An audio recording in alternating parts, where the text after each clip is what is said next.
अस्सलाम वालेकुम सेलर्स, हम आपको वेलकम कहते हैं यूनिटी यूनिवर्सिटी की पहली एपिसोड में। इस सीरीज़ का मकसद ये है कि हम आपको सही तरह गाइड कर सकें कि आप अपना ऑनलाइन बिज़नेस कैसे स्टार्ट कर सकते हैं और अगर आपका एग्जिस्टिंग बिज़नेस है उसको आप कैसे बेहतर तरीके से चला सकते हैं। इस सीरीज़ के अंदर हमारी सबसे पहली एपिसोड जो है वो पैकेजिंग के ऊपर है और हम इन सीरीज़ के अंदर इंडस्ट्री के लीडर्स को बुलाएंगे जो आपको अच्छी तरह गाइड कर सकेंगे कि किस तरह आप अपना ऑनलाइन बिजनेस बेहतर तरीके से चला सकते हैं या स्टार्ट कर सकते हैं। इस सीरीज़ की सबसे पहली एपिसोड में हम कवर कर रहे हैं पैकेजिंग को, जिसमें हम आपको बताएंगे कि किस तरह आप अपने शिपमेंट्स को बेहतर तरीके से पैक कर सकते हैं, सिक्योर तरीके से पैक कर सकते हैं ताकि वो तरीके से आपके कस्टमर तक पहुंच सके। इसके ऊपर हमारे पास जो शिपमेंट जब भी आप भेजते हैं इसमें 3 मेजर स्टेक होल्डर्स होते हैं, एक सेलर आप खुद, एक कोरियर और एक कस्टमर। किसी एक की भी गलती की वजह से सबको नुकसान उठाना पड़ता है। तो आज हम इस हवाले से बात करेंगे। हमारे साथ मौजूद है mister Numan Aziz, head of fulfilment Trax. Welcome Numan, थोड़ा अपने बारे में हमें बताइए। So I have started my career back in 2012 with TCS Ecom. TCS Ecom में एक छोटा सा वेंचर था इनिशियली जिसका नाम था TCS Connect, और TCS Connect में स्टार्ट किया मैंने। एक बहुत छोटी सी डेस्क थी जो कस्टमर सपोर्ट डेस्क थी, जिसमें डायरेक्टली कस्टमर की नीड्स को आइडेंटिफाई करना और उनकी सारी जितनी भी ऑर्डर्स हमारे पास आ रहे हैं उनकी कंफर्मेशन से लेके जर्नी स्टार्ट यहाँ से हुई थी। Then I have move to ecom operations, जहाँ पे ऑर्डर्स की डिस्पैचिंग को मेक श्योर करना और ऑर्डर्स की फुलफिलमेंट पैकेजिंग को लुक आफ्टर करना, ये सिलसिला चलता around I guess 2016। Then we have started ecom fulfilment centre, जहाँ पे हमने पूरा एक फुलफिलमेंट सेंटर सेटअप किया और वहाँ पे हमने उसको प्रॉपर्ली एक वेयर हाउस की सूरत में फिर हमने अपनी शिपमेंट्स को मैनेज करना शुरू किया। Then I left TCS and joined Trax as a head of customer support. Initially customer services और स्पेशल प्रोजेक्ट्स में लुक आफ्टर करता है, जिसमें कई सारे स्पेशल प्रोजेक्ट हमने किए। इनमें ओमनी चैनल डिलीवरी हो गई, इसके अलावा ई कॉमर्स रिलेटेड कस्टमर की नीड डिपेंडेंट बहुत सारे काम हमने विद ट्रैक्स हम करते रहे। और currently I am looking after warehousing and fulfilment at Trax. Thank you very much Numan for coming on the show. मेरे कुछ सवाल हैं आपसे ताकि हम सही तरह रहनुमाई कर सकें। तो मेरा सबसे पहला सवाल है आपसे, खाने के आइटम्स, लिक्विड, ये सबसे ज़्यादा हमारे पास सवाल आता है कि खाने के आइटम, लिक्विड्स, पेरिशेबल आइटम्स, ये क्या कोरियर से जा सकते हैं? ये सबसे ज़्यादा सेलर्स के लिए कॉमन क्वेश्चन जो हमारे पास बहुत ज़्यादा अराइज होता है, इसके बारे में आप क्या बताएंगे? बिल्कुल आतिफ, बहुत कॉमन क्वेरी है जो कि मैं अपने TCS के करियर देखता हुआ आ रहा हूँ और फिर अभी ट्रैक्स में आके जब से ई कॉमर्स का बूम काफ़ी ज़्यादा है, बहुत इंपॉर्टेंट ये क्वेश्चन है जो आता रहता है, हमारे भी काफ़ी नज़र से गुजरता है। लेकिन इट्स नॉट प्रेफर्ड कि आप शिप करें खाने पीने की चीज़ें थ्रू कोरियर कंपनीज, और ख़ास तौर पर डिफरेंट सिटीज़ तो ना करें। सेम सिटी में हाँ मैनेज हो सकता है, क्योंकि वहाँ पे ज़्यादा कार्गो हैंडलिंग नहीं होती जब आप सेम सिटी डिस्पैचिंग कर रहे होते हैं, लेकिन प्रेफर्ड नहीं है, किया जा सकता है within city. Thank you very much Numan इस पर गाइडेंस देने का। अच्छा, मेरे पास अगला सवाल ये है कि ऐसी और क्या चीज़ें हैं जो कि कोरियर से नहीं बेची जा सकती? अभी हमने स्पेसिफिक पेरिशेबल की तो बातें की, बट लेकिन ओवरऑल क्या ऐसी चीज़ें सेलर्स की रहनुमाई करें कि जो नहीं जा सकती हैं कोरियर से? एक तो लिस्ट ऑफ आइटम्स होते हैं जो कि प्रोहिबिटेड होते हैं, जिसमें आपके अल्कोहल, आपकी नार्कोटिक्स, आपके एम्यूनेशंस, एडल्ट टॉयज और इस तरह इससे रिलेटेड जो भी एसेसरीज होती हैं वो हम लीगली डिलीवर नहीं कर सकते। अच्छा, इसके अलावा जो लिक्विड एक ऐसी एंटिटी है जिसको इसीलिए वो हमने जो लास्ट क्वेश्चन था जिसमें हमने जो खाने पीने की चीज़ें नॉन प्रेफर्ड कहा है, अब नॉन प्रेफर्ड है लेकिन अब वक्त की ज़रूरत है कि उनको शिप किया जाए, तो इस वजह से वो किसी ना किसी मैनर में शिप हो रही हैं, लेकिन नॉन प्रेफर्ड है। और लिक्विड जो है वो प्रोहिबिटेड होता है कि हम उसको शिप ना करें, क्योंकि उसकी अगर कोई लीकेज होती है या उसकी वजह से उसकी कोई ब्रेकेज होता है तो उसकी वजह से बाकी शिपमेंट्स पे इफेक्ट काफ़ी ज़्यादा पड़ सकता है। तो इन चीज़ों को हम नॉर्मली शिप नहीं करते होते हैं और ये हमारे लिए प्रोहिबिटेड आइटम्स में शुमार होती है। इसमें हम जब लिक्विड की भी बात करते हैं, लिक्विड पे हमने बोला कि नॉट प्रेफर्ड है, तो क्या कोई तरीका है कि हम किसी तरीके से अगर पैक कर लें? क्योंकि देखिए परफ्यूम्स वगैरह ये चीज़ें अब तो एक्सेसरीज काफ़ी कॉमन है, तो क्या और बहुत सारे हमारे पास सेलर्स ऐसे भी मौजूद हैं जो किस तरह के काम भी कर रहे हैं, तो क्या हम कह सकते हैं कि एक सर्टेन तरीके से अगर उसको पैक किया जाए तो वो शिपेबल है या बिल्कुल भी शिपेबल नहीं? अच्छा देखिए, जिस तरह ने परफ्यूम्स की बात की, ये असल में हम परफ्यूम को एज अ बॉटल कैटेगराइज करते हैं। बेशक उसमें भी एक लिक्विड, एक हद तक लिक्विड होता है, लेकिन उसकी पैकेजिंग को इम्प्रूव करके उसे शिप किया जा सकता है। और अभी करंटली ऑल ओवर पाकिस्तान ये चीज़ें हम भी शिप कर रहे होते हैं, और तकरीबन सभी जितनी भी कोरियर सर्विसेज काम कर रही हैं सब शिप कर रही होती हैं। सो इसको शिप किया जा सकता है बिल्कुल। तो सेलर्स, अभी हम जब ये क्वेश्चन आंसर्स के बाद हम एक डेमोस्ट्रेशन देंगे, उस डेमोस्ट्रेशन में हम ये सारी चीज़ें दिखाएंगे, जिसमें एक हम डेमो लिक्विड का भी देंगे कि किस तरह आप लिक्विड को सही तरह आप वो कर सकते हैं। Thank you very much Numan. अच्छा, अगला जो मेरे पास आपके लिए सवाल है वो ये है कि पैकेज के हवाले से सबसे कॉमन मसले मसाइल आपके पास क्या आते हैं कि जब भी कोई शिपमेंट आती है, ख़ासतौर पे होम बेस्ड सेलर्स की और जो SMEs हैं उनकी, जब आपके पास शिपमेंट आती है तो क्या सबसे कॉमन मसले मसाइल आपको अपना दुश्वार होते हैं जब आप उनकी शिपमेंट्स को प्रोसेस कर रहे होते हैं पैकेजिंग के हवाले से?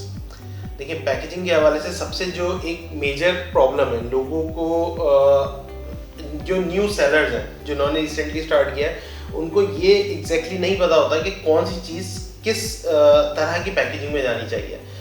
2-3 तरह के प्रॉब्लम्स आते हैं कि हम फेस कर रहे होते हैं, जर्क्स और डेंट्स। अब कुछ चीज़ें होती हैं जो कि आपके सेव कर रही होती हैं आपको डेंट से, और कुछ चीज़ें होती हैं जो कि शिपमेंट को कंप्रेस होने से सेव कर रही होती हैं।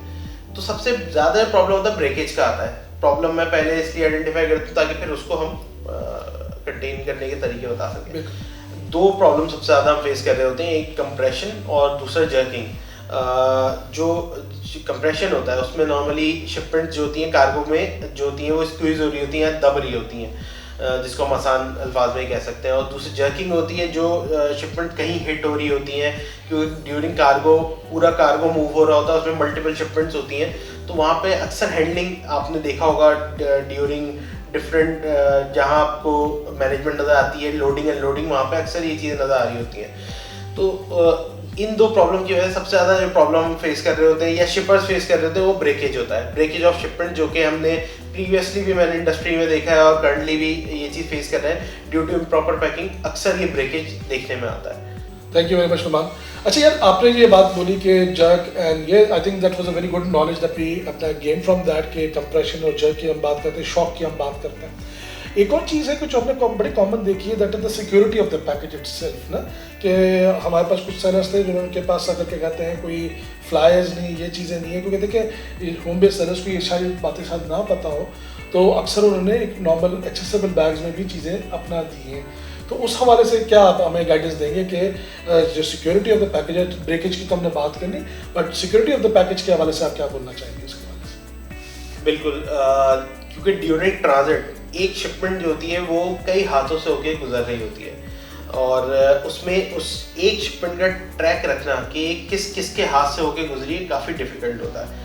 आपको बीइंग शिपर अपने प्रोडक्ट की सिक्योरिटी को खुद मेक श्योर करना ज़रूरी है, जिसके लिए आपके पास मार्केट में बहुत सारे ऑप्शन अवेलेबल हैं। आपके पास फ्लायर्स के बहुत सारे ऑप्शन होते हैं जिनमें आप जिनको प्रॉपर्ली सील कर सकते हैं, और वो सील कभी वैसे खुल नहीं सकती, वो या तो टूट के या फट के ही वो फ्लायर ओपन होता है।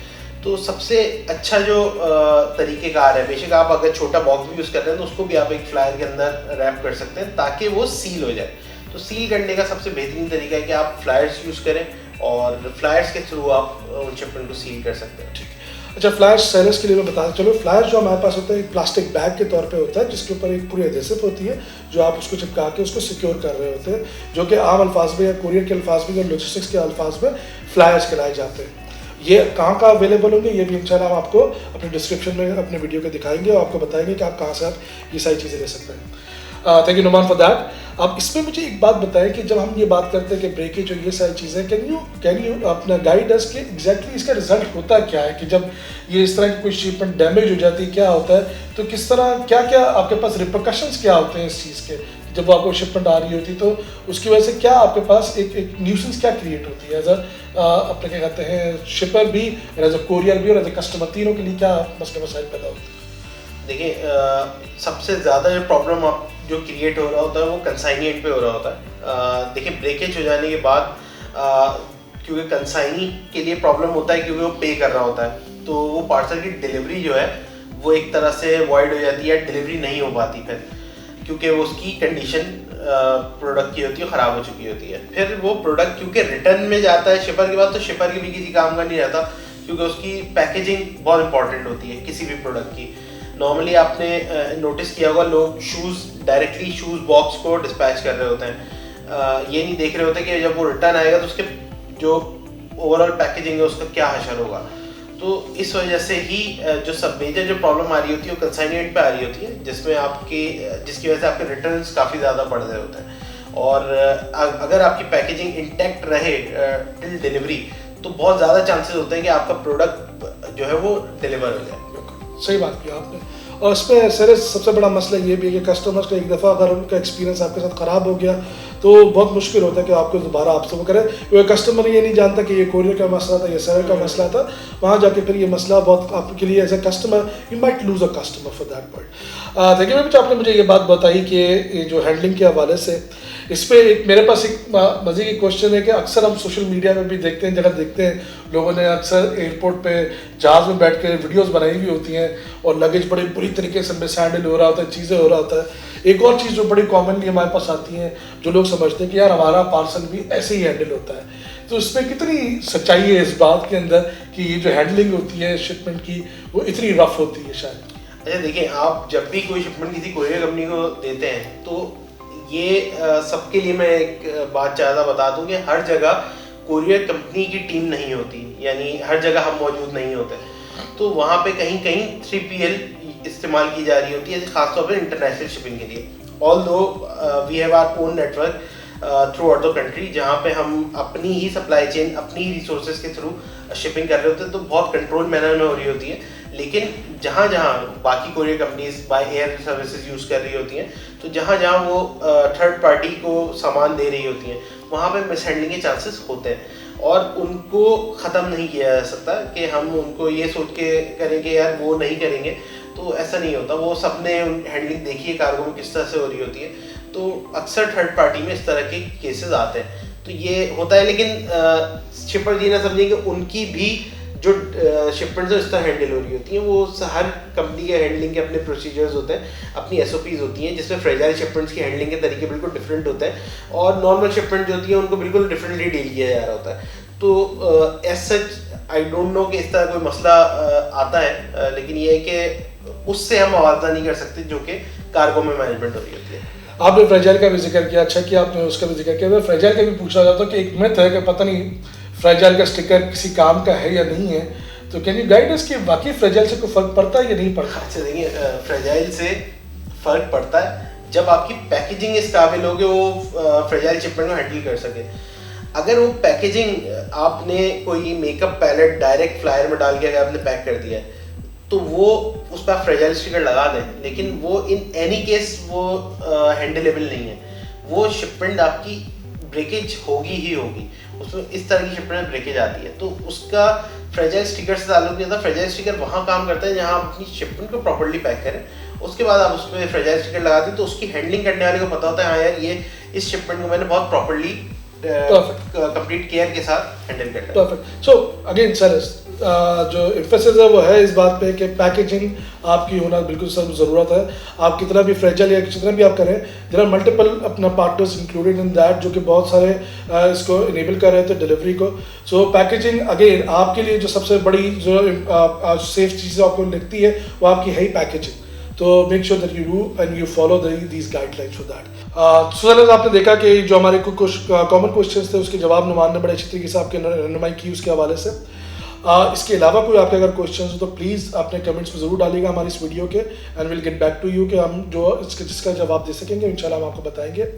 तो अब हम चलते हैं डेमोन्स्ट्रेशन की तरफ, जहां अब नुमान आपको बताएंगे कि किस तरह ये सारी शिपमेंट्स जिसकी आज हमने एग्जाम्पल्स दिए तो किस तरह सही तरीका क्या है उसको पैक करने का। सो सेलर्स, अब हमारे पास वो प्रोडक्ट्स मौजूद हैं जिनको अब हम पैक करेंगे, जैसा कि अभी हमने कुछ देर पहले बताया था। ये हमारे पास शू बॉक्स है, फ़ोन है, मेकअप पैलेट है।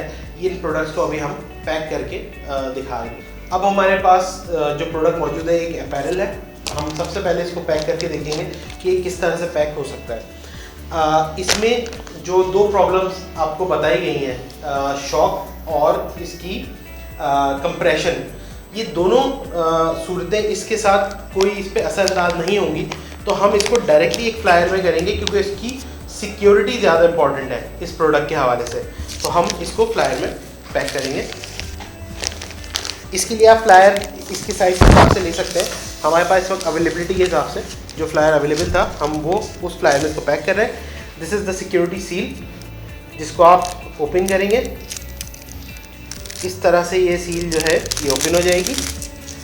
इस पे हम टेप का इस्तेमाल नहीं करते बिल्कुल भी, क्योंकि टेप का इस्तेमाल इस फ्लायर को इसकी सिक्योरिटी में प्रॉब्लम पैदा कर सकता है। तो इसको हम डायरेक्टली सील करेंगे इस तरह से।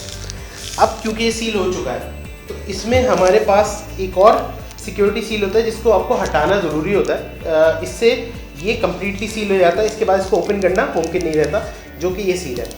और इसको रेगुलर आप अपने इसको प्रैक्टिस रखें कि इसको आप रिमूव कर रहे हो अपने फ्लायर से इस तरह से। अब इस फ्लायर को ओपन नहीं किया जा सकता किसी भी तरह से बगैर डील किए हुए। तो ये अब फ्लायर कम्प्लीटली पैक हो चुका है। अब बात आती है एड्रेस लेबल की। हम एड्रेस लेबल को कहाँ पे इसमें लगा सकते हैं। दो तरीके होते हैं। एक तो एड्रेस लेबल आपका हम इसमें पेस्ट भी किया जा सकता है यहाँ पे, लेकिन ये रिकमेंडेड तरीका नहीं है कि इसको एड्रेस लेबल को हम यहाँ पे पेस्ट करें। यहाँ पे हमें एक पॉकेट दी हुई है जिसमें हम एड्रेस लेबल को लगा सकते हैं। अच्छा, नॉर्मली फ्लायर्स में ये पॉकेट नीचे होती है इस जगह पे। ये इन हमारे फ्लायर्स में स्पेसिफिकली यहाँ पे है क्योंकि हम कुछ ऑटोमेटिक मशीन्स वगैरह का इस्तेमाल ज़्यादा कर रहे होते हैं, जिससे हमारी शिपमेंट की वेइंग और प्रोसेसिंग हो रही होती है, जिसकी वजह से ये उनको देखते हुए यहाँ पे प्लेस किया गया है। अच्छा, इसमें भी एक सील होती है जिसको हमें हटा के रिमूव करके इसको फर्दर पैक करना होता है ताकि ये एड्रेस लेबल को निकाल ना सके।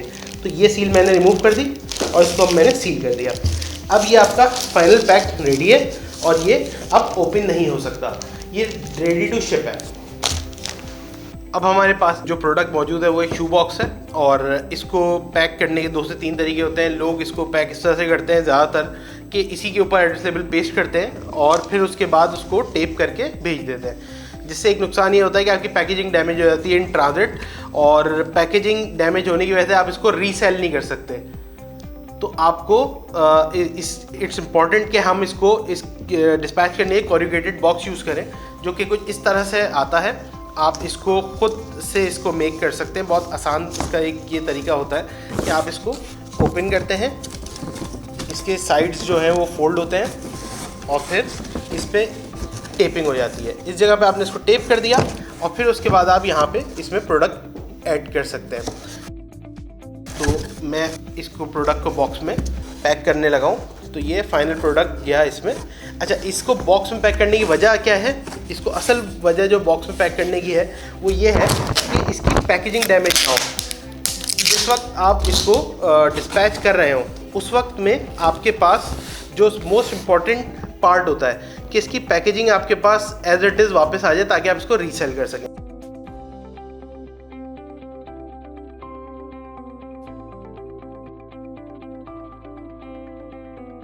तो अब ये बॉक्स जो है वो कम्प्लीटली पैक्ड है। इस पे एड्रेस लेबल हम यहाँ पे पेस्ट कर देंगे।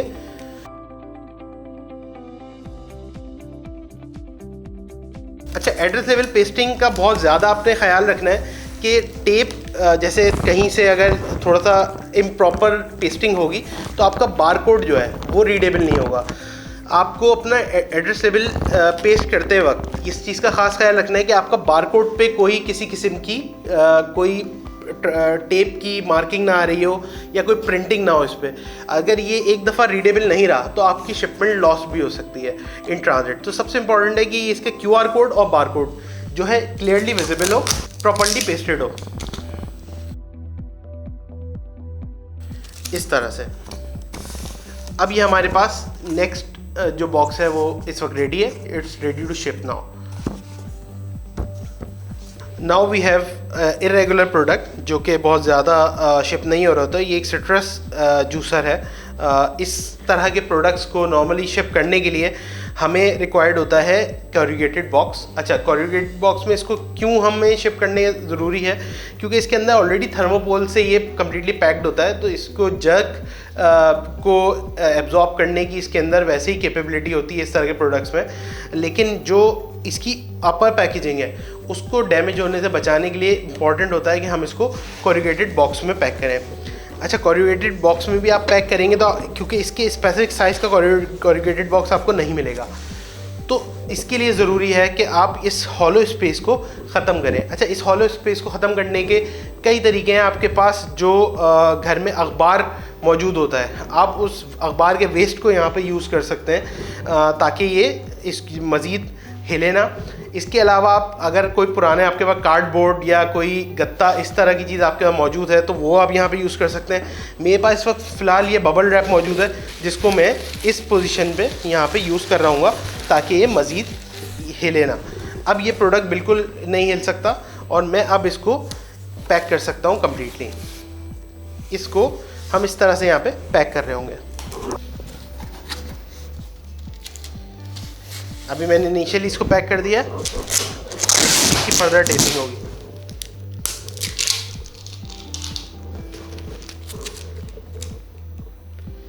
अच्छा, कार्डबोर्ड को हमेशा थोड़ा सा ख्याल ये रखा जाए कि इसकी पैकिंग करते वक्त इसमें ये स्पेस ना हो, ये स्पेस को ख़त्म करने की ज़रूरत होती है। इसके बाद हमारे पास इसका एड्रेस लेबल है जिसको हम यहाँ पे पेस्ट कर सकते हैं, जिससे मज़ीद सील हो जाएगा। एड्रेस में दोबारा हमें इस चीज़ का ख़ास ख्याल रखना है कि ये एड्रेस लेबल का जो बारकोड और QR कोड है वो विजिबल हो। अब ये कम्प्लीटली रेडी टू शिप इस वक्त में मौजूद है।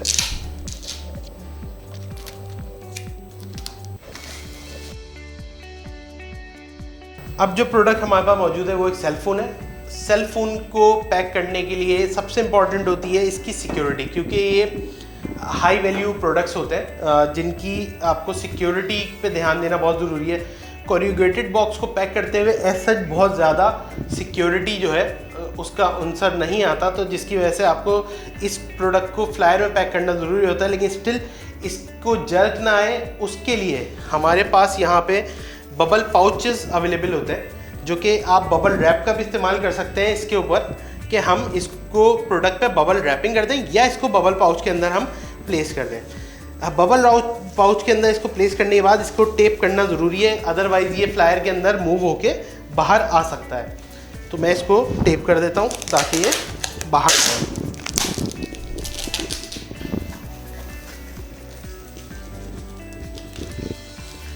मैंने इसको टेप कर दिया, अब ये इससे बाहर नहीं आएगा। और अब हम इसको प्लेस करेंगे फ्लायर के अंदर। फ्लायर पेस्ट करने का तरीका जिस तरह से पहले बताया है उसी तरह से फ्लायर भी सील होगा। नाउ इट्स कम्प्लीटली सील्ड और इसकी भी सिक्योरिटी सील जो है उसको रिमूव करना ज़रूरी है।